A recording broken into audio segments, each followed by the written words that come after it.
हरे कृष्ण कृष्ण कृष्ण हरे हरे, हरे राम राम राम हरे हरे। ॐ अज्ञानतिमिरान्धस्य ज्ञानाञ्जनशलाकया चक्षुरुन्मिलितं येन तस्मै श्रीगुरवे नमः। श्रीचैतन्यमनोभीष्टं स्थापितं येन भूतले स्वयं रूपकदा मह्यं ददाति स्वपदान्तिकं। वन्देऽहं श्रीयुतपदकमलं श्रीगुरून् वैष्णवांश्च वीडियो श्रीरूपं मत ऑन करिए। जातं सहगणा रघुनाथान्वितं तं सजीवं साद्वैतं सावधूतं परिजनसहितं कृष्णचैतन्यदेवं श्रीराधा कृष्णपादान् सहगणललिता श्रीविशाखान्वितांश्च नमयों विष्णुपादाय कृष्णपृष्ठाय भूतले श्रीमते भक्तिवेदान्त स्वामिनिति नामिने। नमस्ते सारस्वते देवे गौरवाणी प्रचारिणे निर्विशेषा शून्यवादी पाश्चात्य देशतारिणे। हे कृष्ण करुणा सिंधु दीनबंधो जगत्पते गोपेश गोपिका कांत राधा कांत नमोस्तुते। नमो महावदान्याय कृष्ण प्रेम प्रदायते कृष्णाय कृष्ण चैतन्य नामने गौरत्विषे नमः। नमो ब्रह्मण्य देवाय गौ ब्राह्मण हिताय च जगद्धिताय कृष्णाय गोविंदाय नमो नमः। कांचन गौरांगी राधे वृंदावनेश्वरी वृषभानुसुते देवी प्रणमामि हरिप्रिये। कल्पतरुभ्यश्च कृपा सिन्धुभ्य एव च पतितानां पावनेभ्यो वैष्णवेभ्यो नमो नमः। जय श्री कृष्ण चैतन्य प्रभु नित्यानंद श्री अद्वैत गदाधर श्रीवासादि गौर भक्ता वृंद। हरे कृष्ण कृष्ण हरे हरे, कृष्णा कृष्ण हरे हरे, हरे हरे राम हरे राम, राम राम हरे हरे। ओम नमो भगवते वासुदेवाय। ओम नमो भगवते वासुदेवाय। ओम नमो भगवते वासुदेवाय। ओम नमो भगवते वासुदेवाय। ओम नमो भगवते वासुदेवाय। ओम नमो भगवते वासुदेवाय। नारायणं नमस्कृत्य नारायणं नमस्कृत्य नरं चैव नरोत्तमं नरं चैव नरोत्तमं देवीं सरस्वतीं व्यासं देवीं सरस्वती व्यासं ततो जयमुदीरयेत्। ततो जयमुदीरयेत्। नष्टप्रायेष्व भद्रेषु नष्टप्रायेषु भद्रेषु नित्यं भागवत सेवया नित्यं भागवत सेवया। भगवती उत्तम श्लोके भगवती उत्तम श्लोके भक्तिर्भवती नैष्ठिकी। भक्तिर्भवति नैष्ठिके।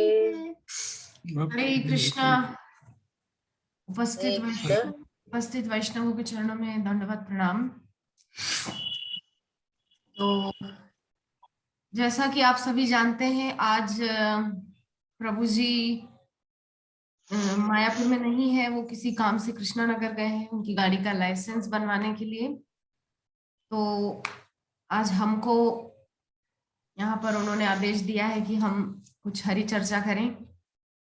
यद्यपि जो उनका क्रम है श्रीमद् भागवतम का, वो तो नहीं होगा, किंतु श्रीमद् भागवतम के ही दशम स्कंद में जो 90 अध्याय हैं, जिसके ऊपर क्लास दासी दे रही है पिछले 17 दिनों से, तो आज उसी कृष्ण पुस्तक के 18वें दिन का सत्र हम शुरू करेंगे, जिसमें हम पिछले यानी कि 17वें दिन के सत्र में चर्चा कर चुके हैं कि किस प्रकार से कन्हैया ने अघासुर का वध किया। और अघासुर का वध करके जब कृष्ण अपने सखाओं को लेकर के आए, तो 1 साल के बाद जो है कृष्ण के सखाओं ने अपने घर वालों को ये बात बताई कि आज हमारे लाला ने जो है आघासुर को मारा। परीक्षित जी महाराज वहां पे प्रश्न किए थे श्री सुखदेव गोस्वामी से कि ब्रह्मन कालांतर कृतम तत्कालीनम कथम भवेत यत कौमारे हरिकृतम पौगंडे परिकीर्तितम, कि ऐसा क्यों हुआ गुरुदेव कि जो लीला भगवान ने कुमारावस्था में की थी, यानी कि 5 वर्ष की अवस्था में की थी, वो 6 वर्ष की अवस्था में यानी पौगंड अवस्था में जाकर के क्यों प्रकाशित हुई, क्यों ब्रजवासियों को वो 1 साल बाद पता चली, उसके पीछे क्या रहस्य है ना। तो इस पे हम चर्चा करेंगे। उससे पहले हम कल के सत्र में जो भी आप प्रभु जी के द्वारा सुने उसका हम थोड़ा ओवरव्यू लेते हैं। तो हम शुरुआत करेंगे सबसे पहले हमारे छोटे से वैष्णव से, मुरारी से, जो कि अपनी मीठी मीठी बोली में थोड़ा सा कुछ सुनाएंगे हमको। Over to you Murari. Hare Krishna. सुना सुना सुना।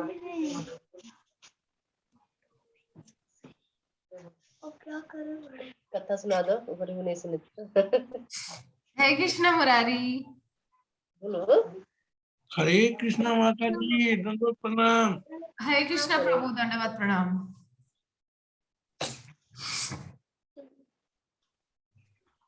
हरे कृष्णा माता जी। हाँ बोलो। जोर से। कल तो हम कुछ सुने नहीं, पर कथा रोज सुनते हैं तो हम कथा याद रखते हैं कि हमको क्या सुनाना है। अच्छा, आज कौन सी कथा सुनाएंगे आप? सुनाइए।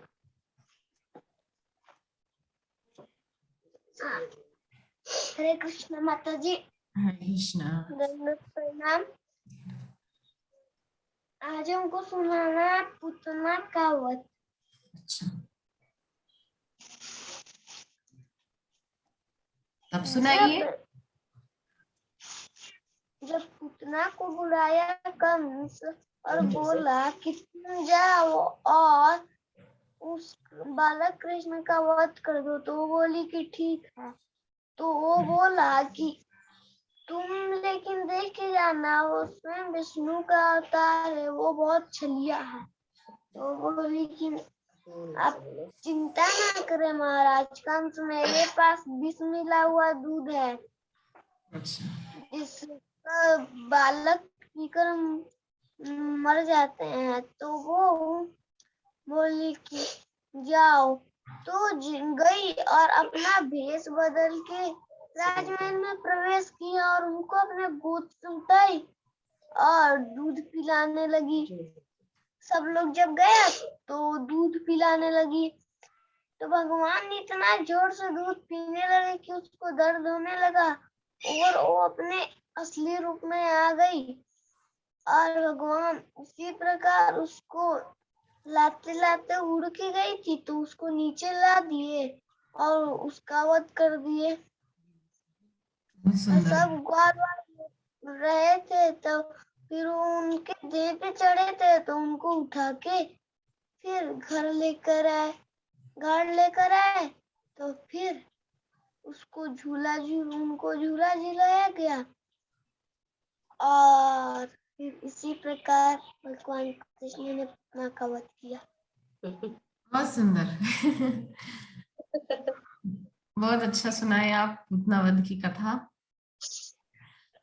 तो विभा माता जी, अब आप अगर कल की कथा सुने हैं तो हम आपसे थोड़ा ओवरव्यू कल के कथा के बारे में सुनना चाहेंगे।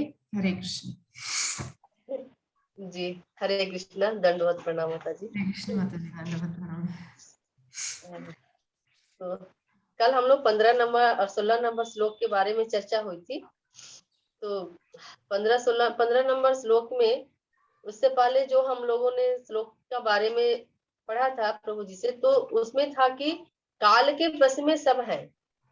तो क्योंकि ब्रह्मा भी काल से नहीं बच पाए, तो कल की कथा में बड़ी सुंदर थी कि पांडवों में से एक शक्तिशाली थे, धनुर्धर थे, शक्तिशाली थे, बलवान थे।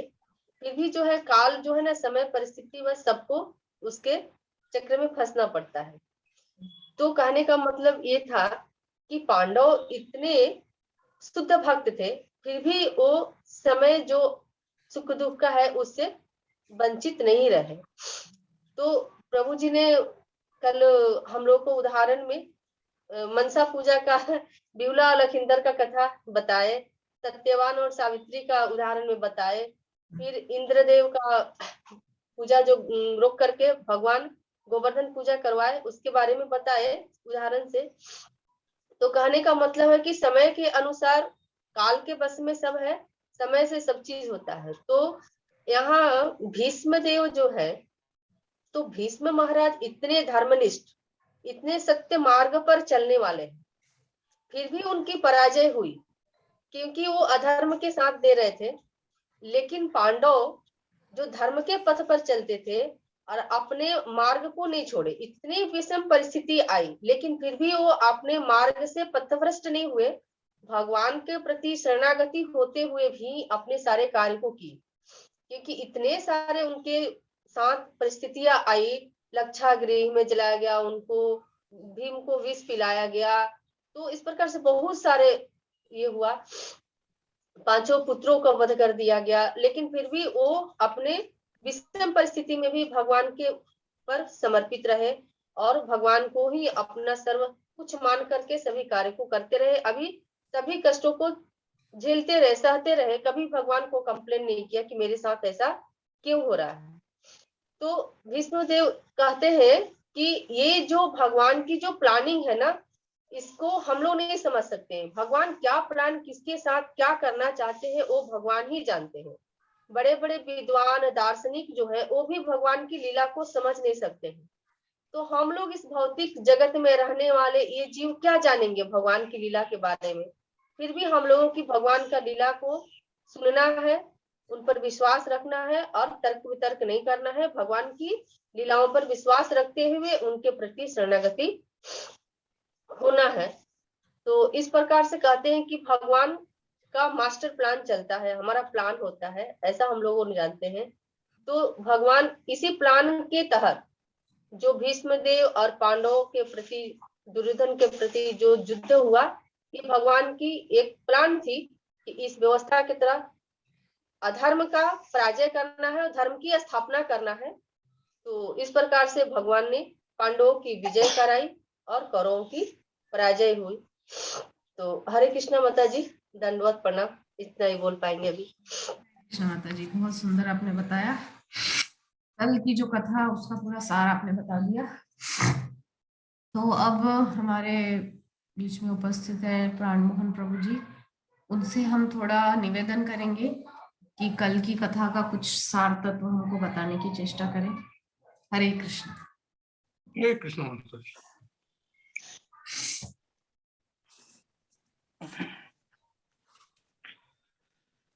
कल 15 और 16 श्लोक को प्रभु जी बताए थे। तो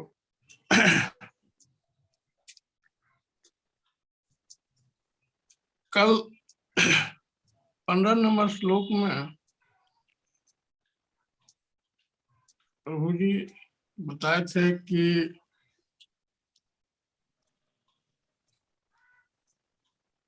खुद युधिष्ठिर महाराज धर्मराज के पुत्र थे और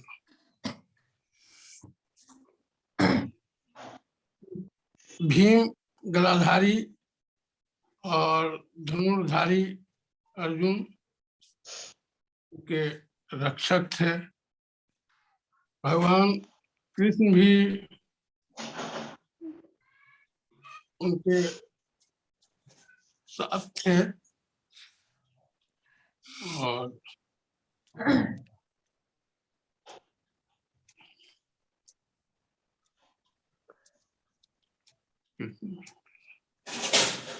यदि आपको स्मरण नहीं आ रहा है तो कोई बात नहीं, विभा माता जी ने हमको सार तत्व बता दिया है कि कल जो श्लोकों पर प्रभु जी चर्चा किए उसका सार ये है कि यद्यपि भगवान के शुद्ध भक्त पांडव हैं, किंतु उनके जीवन में भी अथाह कष्ट आए हैं और ये हम सब जानते हैं। उनके जीवन में जो कष्ट आए हैं उन उसका 1% भी हमारे जीवन में नहीं आता है। हम झेल ही नहीं सकते उतने भयंकर कष्ट, उतने उस सीमा तक जो कष्ट उन्होंने सहे हैं। जन्म के कुछ समय पश्चात ही उनके पिताजी का साया उनके सिर पर से उठ गया। उसके बाद एक विधवा माँ 5-5 बच्चों को लेकर के किसी प्रकार से अपना जीवन निर्वाह कर रही है। राजमहल आते हैं तो अब उनको मारने की चेष्टाएं, अलग अलग तरह से लाक्षागृह में मारने की चेष्टा, उसके बाद पुनः उनको वनवास, और इस प्रकार से अनेकों षड्यंत्र उनके खिलाफ रचे गए। किंतु फिर भी ऐसा क्या है कि इतने कष्टों के बाद भी वो सही सलामत है। क्यों? क्योंकि वे धर्म के पथ पर चलते हैं, और धर्मो रक्षति रक्षिता। यदि हम धर्म की रक्षा करेंगे तो निश्चय ही धर्म हमारी रक्षा करेगा। इसीलिए पांडवों ने कभी भी धर्म का मार्ग नहीं छोड़ा। ये नहीं सोचा अरे ठीक है, जैसे दुर्योधन कूटनीति कर रहा है हम भी कूटनीति करके जो है किसी प्रकार से राज्य पालेंगे। नहीं, उन्होंने जो सही तरीका था, क्षत्रिय धर्म जो था उनका, उसको निभाया, युद्ध किया, युद्ध में उन लोगों को पराजित किया, पराजित करने के बाद जो है राज्य प्राप्त किया। तो ये तो हुआ हमारा कल जो आपको क्लास प्रभु जी दिए थे उसका ओवरव्यू। आज हम लोग चर्चा करेंगे कृष्ण पुस्तक के 13वें अध्याय की, जिसका नाम है ब्रह्मा द्वारा बालकों तथा बछड़ों की चोरी। क्योंकि पिछले यानी कि 17वें दिन के सत्र में चर्चा हुई थी कि भगवान ने अघासुर का वध किया है। हाँ, तो अघासुर का वध करके भगवान सबको अपने संगी साथियों ग्वाल बालों को लेकर आए हैं, और उन्होंने अपने अपने घर में 1 साल के बाद वो घटना बताई है। तो परीक्षित प्रश्न किए, अब शुकदेव जी इस अध्याय के द्वारा उस प्रश्न का उत्तर दे रहे हैं। अब यहाँ क्या हो रहा है कि जब महाराज परीक्षित ने प्रश्न किया कि ग्वालों ने अघासुर की मृत्यु के पश्चात 1 वर्ष तक उसकी चर्चा क्यों नहीं की, तो शुकदेव गोस्वामी अत्यंत प्रोत्साहित हुए। उन्होंने कहा, हे राजा, आप अपनी उत्सुकता के कारण कृष्ण की दिव्य लीलाओं को नवीनता प्रदान कर रहे हैं। ये जो कृष्ण की कथा सुनने के और लौल्य है ना, जो कृष्ण की कथा सुनने के प्रति जो कि चूक ना जाए हम एक दिन भी कथा से, जो कृष्ण कथा का के प्रति प्रेम है, अगाध प्रेम, ये परीक्षित जो है बार बार प्रश्न कर करके शुकदेव जी महाराज को अत्यंत प्रसन्न करते हैं। शुकदेव जी महाराज गदगद होते हैं कि देखो इनके अंदर कथा सुनने का कितना प्रेम है, कितना लौल्य है ना। तो इस प्रकार से शुकदेव जी क्या बोल रहे हैं यहाँ पे, शुकदेव गोस्वामी बोल रहे हैं कि आप ये जो बार बार उत्सुकता दिखा रहे हैं ना राजन, कि ये लीला कैसे हुई थोड़ा विस्तार से बताइए, वो लीला कैसे हुई थोड़ा विस्तार से बताइए। तो आप जब ये बार बार जिज्ञासा करते हैं तो उससे जो है कथा को नवीनता मिल रही है, नए नए प्रसंग उभर के आ रहे हैं। शुकदेव जी के सामने वहां पोथी नहीं रखी हुई थी जिसको देख देख के शुकदेव जी वहां पे व्याख्या कर रहे थे। ठीक है, वो एक के बाद एक क्रम से उनको लीला याद आ रही थी, वो वहां पे विस्तार कर रहे थे। ठीक है, तब आगे कह रहे हैं कि कहा जाता है कि यह भक्त का स्वभाव है कि वह कृष्ण के विषय में श्रवण तथा कीर्तन करने में अपना मन, शक्ति, वाणी, कान सभी कुछ लगा देता है। तो हम सभी जानते हैं नवदा भक्ति, जिसके विषय में एक सेमिनार हुआ था, तो उसमें हम चर्चा किए थे। क्या था वो यही था कि प्रत्येक इंद्री से कृष्ण की सेवा हो, कृष्ण चिंतन हो, कृष्ण स्मरण हो, है ना। तो जो शुद्ध भक्त होता है भगवान का, वो यही करता है।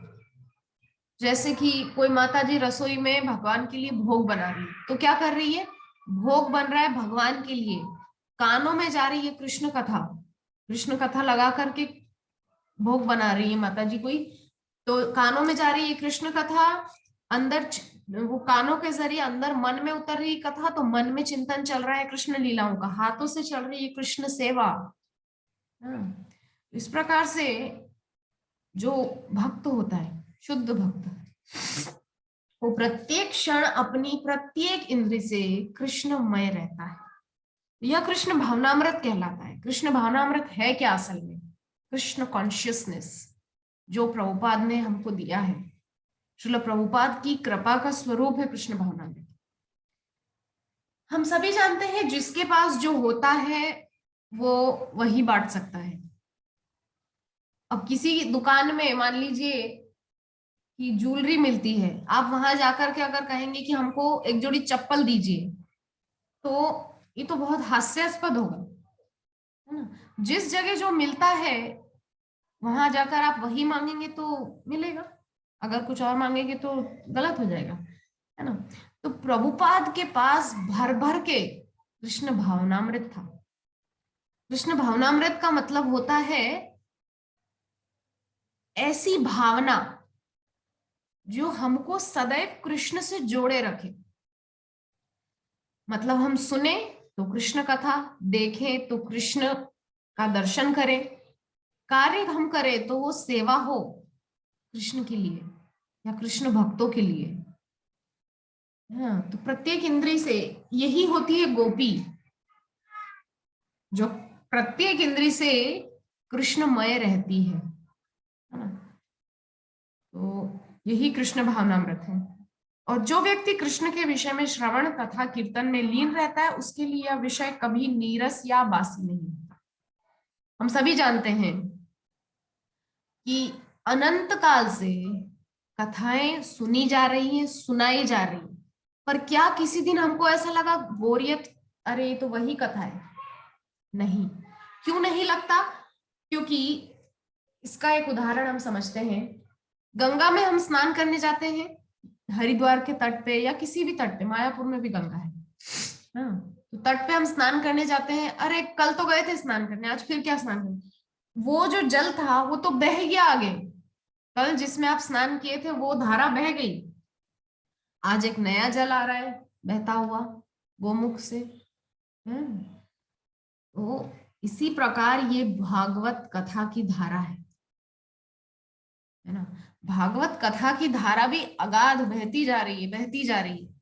नित्य नए नए जो है प्रकरण, नए नए विषय, नए नए प्रसंग खुलते जा रहे हैं और नए नए आनंद का उसमें जो है प्रस्फुरण हो रहा है। तो ये कभी भी जो है नीरस होने वाला विषय नहीं। दिने दिने नवम नवम, कृष्ण को कहा जाता है कि वो प्रत्येक दिन नवीन दिखाई देते हैं, नए दिखाई देते हैं, नए से लगते हैं। और जैसे कृष्ण है वैसी ही उनकी कथा है। तो कृष्ण की कथा भी वैसी ही है, प्रत्येक दिन नई नई है, नवीन नवीन है ना। तो भौतिक विषय तथा दिव्य विषय के मध्य यही अंतर है कि भौतिक कथा वस्तु बासी पड़ जाती है और कोई भी एक ही विषय वस्तु को दीर्घ काल तक सुनना नहीं चाहता। एग्जाम्पल के तौर पे कोई व्यक्ति एक उपन्यास, नॉवेल जिसको कहा जाता है, वो पढ़ेगा, पढ़ के साइड में रख देगा, उसको फिर बोलेंगे कि इसको पढ़ो दोबारा, तुम खरीद के लाए हो 60-70 रुपया लगा के, पढ़ो इसको। अरे हम तो पढ़ चुके हैं, अब दोबारा नहीं पढ़ेंगे। उसमें उसको वो आनंद नहीं आएगा। क्यों नहीं आएगा? क्योंकि ये भौतिक विषय है और भौतिक विषय नीरस होते हैं। च्युइंगम आपने देखा है? च्युइंगम, च्युइंगम जो होता है, च्युइंगम कुछ देर तक ही मीठा लगता है, उसके बाद बस वो जैसे गाय भैंस जुगाली करते रहते हैं उसकी तरह हो जाता है, वो कोई स्वाद नहीं रह जाता। भौतिक विषय उसी प्रकार से है, च्युइंगम की तरह।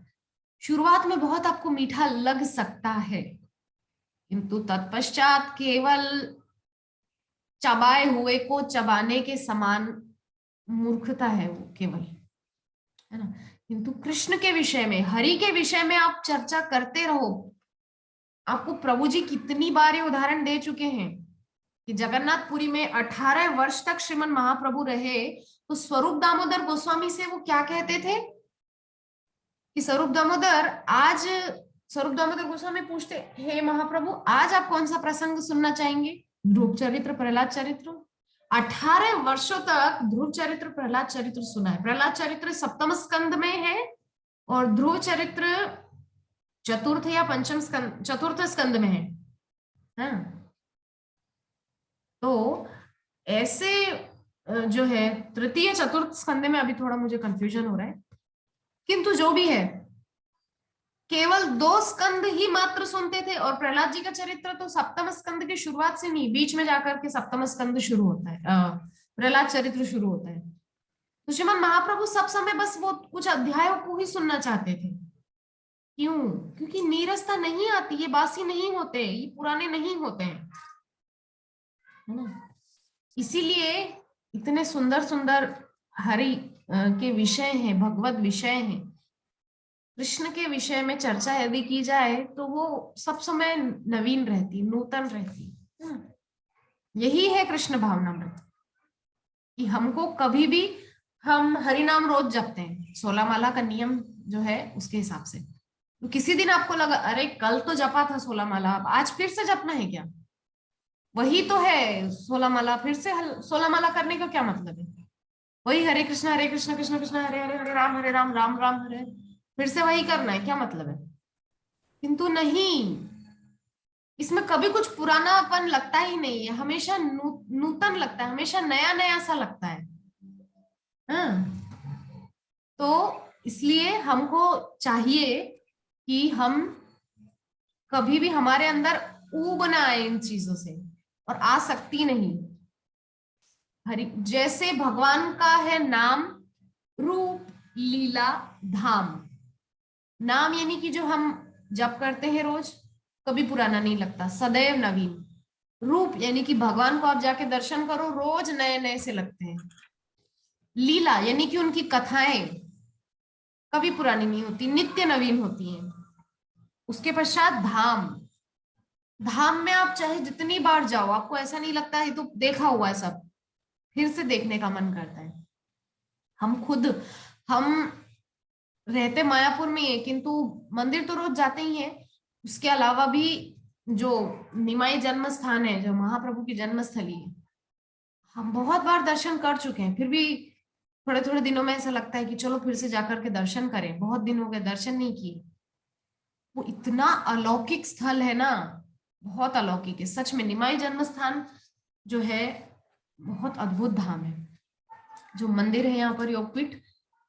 तो इसका तात्पर्य ये है इतनी व्याख्या करने का कि भगवान के विषय कभी नीरस नहीं होते। तो भौतिक वस्तु जो है वो पुरानी हो जाती है, और कोई भी एक ही विषय वस्तु को दीर्घ काल तक सुनना नहीं चाहेगा। हमने उपन्यास का उदाहरण दिया ही है ना। किंतु जहां तक दिव्य कथा वस्तु का संबंध है, यह तो नित्य नव नवायमान कहलाती है। आप सब लोग कथा सुन रहे हैं, कितने कितने उदाहरण हैं जो प्रभु जी एक बार से कई बार, ज्यादा बार दे चुके हैं। लेकिन क्या कभी आपको ऐसा लगा अरे ये तो वही की वही कथा है, बोरियत लगती? नहीं लगती, बोरियत हो ही नहीं सकती, क्योंकि कृष्ण कथा इतनी सरस होती है ना, माधुर्य रस से भरी हुई, वात्सल्य रस से भरी हुई, मतलब सभी रस भर भर के होते हैं इसमें, है ना। इसीलिए दिव्य कथा वस्तु जो है वो कभी नीरस नहीं होता। इसका अर्थ यह हुआ कि कोई चाहे तो भगवान के विषय में कितना भी कीर्तन तथा श्रवण करता रहे, किंतु वह कभी थकता नहीं, अपितु वह अधिकाधिक सुनने के लिए उत्सुक रहता है ना। जैसे आप लोगों को कथा रोज सुनने को मिलती है, आप पुनः अगले दिन 3 बजे जुड़ जाते हैं, किस लालच में? अरे आज फिर कथा सुनेंगे। हाँ, तो ये जो लालच है कथा के प्रति, ये सदैव होना चाहिए। जैसे कि चर्चा पहले भी हुई है कि हमारे ये जो विकार हैं, विकार होते हैं सभी में, कोई बचा हुआ नहीं है। काम, क्रोध, लोभ, मोह, लोभ इत्यादि सब कुछ सब में है। किंतु बहुत ये इसके ऊपर चर्चा होती है कि इनको किस प्रकार से दूर किया जाए, किस प्रकार से इनको अपने जीवन से हटाया जाए। देखिए ये तो असंभव सी बात है। हमको करना क्या है? हमको इन विकारों का मुख कृष्ण की ओर कर देना है। जैसे गोपियों ने अपना काम कृष्ण की तरफ मोड़ दिया, ठीक है। तो यहाँ पे 10 मिनट बाद ये मीटिंग पूरा हो जाएगा, हम पुनः जुड़ जाएंगे। तो जैसा कि हम सभी जानते हैं, कृष्ण के प्रति गोपियों ने अपना काम समर्पित कर दिया। इसी प्रकार से क्रोध, शिशुपाल, जरासंध, कंस, इनके अंदर क्रोध था कृष्ण के लिए। क्या मिला? मुक्ति मिल गई। नरकों में सड़े नहीं है, वो मुक्ति को प्राप्त किए हैं। तो इस प्रकार से जो लोभ है वो संसार की चीजों से हटा करके अगर कृष्ण विषयों में लगा दिया जाए, हमारे अंदर जो लोभ है, किस प्रकार का लोभ हो? कथा के प्रति लोभ हो, नाम जप के प्रति लोभ हो, हाँ, दर्शन के प्रति लोभ हो, दौड़ दौड़ के मंदिर जाना है रोज दर्शन करने। तो इस प्रकार से जो है नाम रूप लीला और धामवास के प्रति लोभ हो, इस प्रकार से हमारे लोभ लालच को डाइवर्ट कर देना, उसकी दिशा बदल देना है बस, और कुछ नहीं करना है। आप देखेंगे जीवन जो है वो अत्यंत रसमय हो जाएगा, है ना। तो गुरु का कर्तव्य है कि वह अपने जिज्ञासु तथा निष्ठावान शिष्य को सारी गुह्य कथा वस्तु बता दे। इस प्रकार शुकदेव गोस्वामी यह बताने लगे कि अघासुर वध की चर्चा 1 वर्ष तक क्यों नहीं चलाई गई। तो 1 वर्ष तक क्यों ये कथा ग्वाल बालों ने अपने घर में जाकर नहीं कही? भगवान कृष्ण अपने मित्रों को अघासुर के मुख से निकालकर और उस असुर का वध करने के पश्चात पुनः कहां पे आ गए थे? यमुना के तट पे।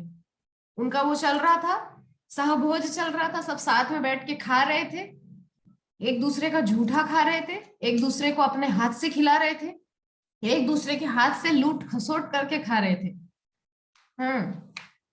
एक बोलता है ये मेरी मैया ने आज बहुत सुंदर बनाया, अच्छा तू अकेलो खाएगा का लाम खुदे। हाँ, इस प्रकार से जो है छीना झपटी करके खा रहे हैं जो सारे ग्वाल बाल हैं। तो कृष्ण क्या कर रहे हैं? कृष्ण जब चले थे वहां से, जब घर से आए थे, तो कृष्ण को माँ ने दिया था, क्या दिया था? दही दिया था, ताजा दही, माखन, रोटी इत्यादि सब ग्वाल बाल अपने अपने घरों से सब लेकर आए हैं। तो यहाँ पर जो है यमुना के तट पर वापस आ गए हैं और क्या कह रहे हैं अपने मित्रों से? देखो ना, यह स्थान कलेवा करने तथा यमुना के रेतीले तट पर खेलने के लिए कितना सुंदर। आखिर तो सब बच्चे ही हैं, खाना और खेलना, काम क्या है बच्चों को? ग्वाल बाल जो है सब छोटे छोटे बच्चे हैं, 5-5 साल के छोटे छोटे बच्चे हैं। तो उन बच्चों को खाना और खेलना बस 2 ही काम आता है।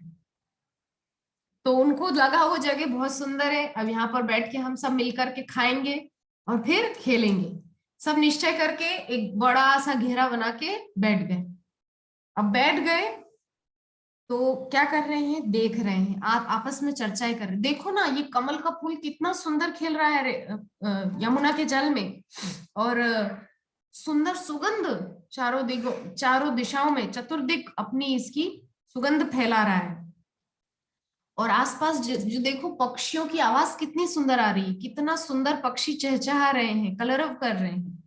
यमुना का जल कितना कलकल करता हुआ सुंदर बह रहा है, और मोर, कोयल, पपीहा कितना सुंदर बोल रहे हैं। हाँ, ये सब आपस में चर्चा कर रहे हैं। ग्वाल बाल छोटे छोटे बच्चे हैं ना, ये सब सुंदर चर्चाएं कर रहे हैं। और पत्ते सब, थोड़ी सी हवा चलती है एकदम से पत्ते सरसराने लगते हैं। तो इस प्रकार की सब वहां पे जो है वन की शोभा देख रहे हैं बच्चे, और ऐसी सुंदर सुंदर आवाजें, ध्वनियां सुन सुन के आनंदित हो रहे हैं बच्चे। तो यहाँ के वृक्षों द्वारा उपस्थित सुंदर दृश्यावली में श्री वृद्धि होती है। जो आवाजें हो रही, पत्तों की सड़सड़ाहट की आवाज हो रही, उसको सुन सुन के तब क्या निश्चय कर रहे हैं कि चलो हम सब यहीं बैठ करके कलेवा लेंगे, क्योंकि पहले ही बहुत देर हो चुकी है और हमें बहुत भूख भी लगी है। तो बछड़ों को अपने ही निकट रहने देंगे और यमुना का जल पीने देंगे, ऐसा निश्चय करके वो सब बैठ गए, है ना।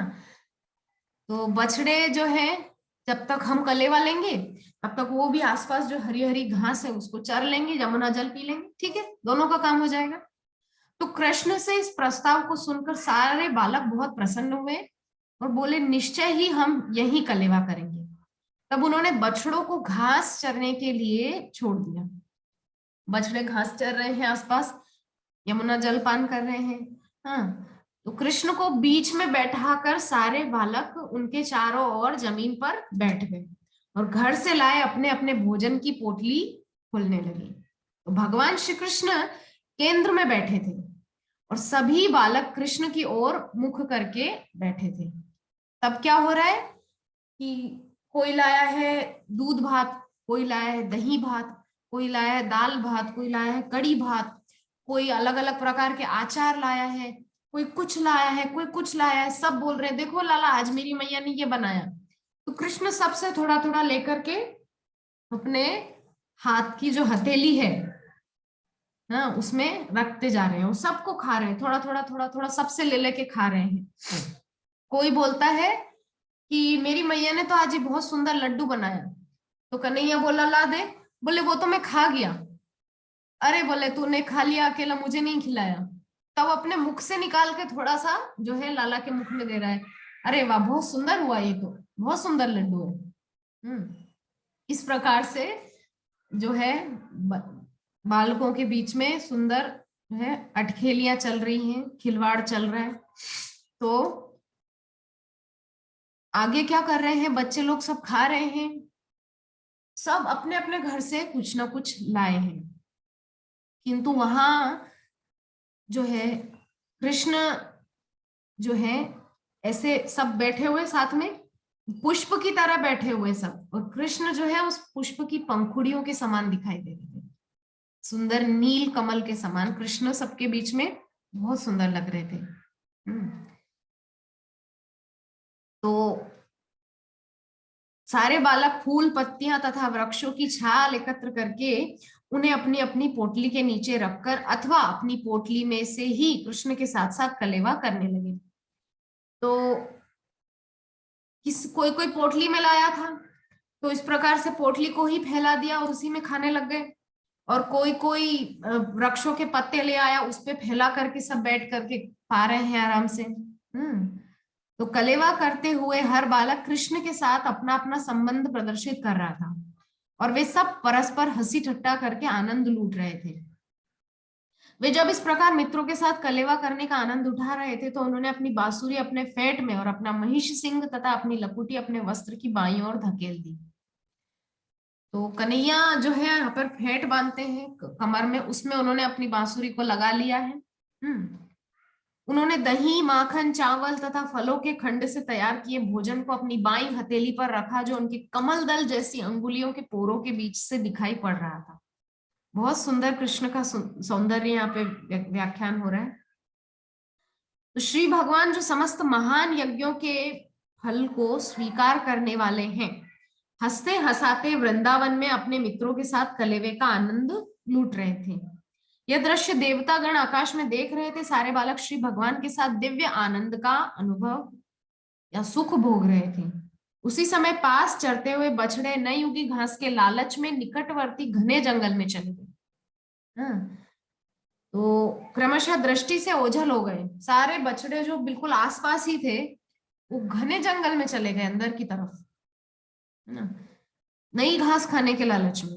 तब जब बालकों ने देखा कि बछड़े उनके पास नहीं है तो वे उनकी सुरक्षा के विषय में भयभीत हुए और तुरंत ही कृष्ण कृष्ण कहकर चिल्ला उठे। कृष्ण साक्षात भय के हंता है।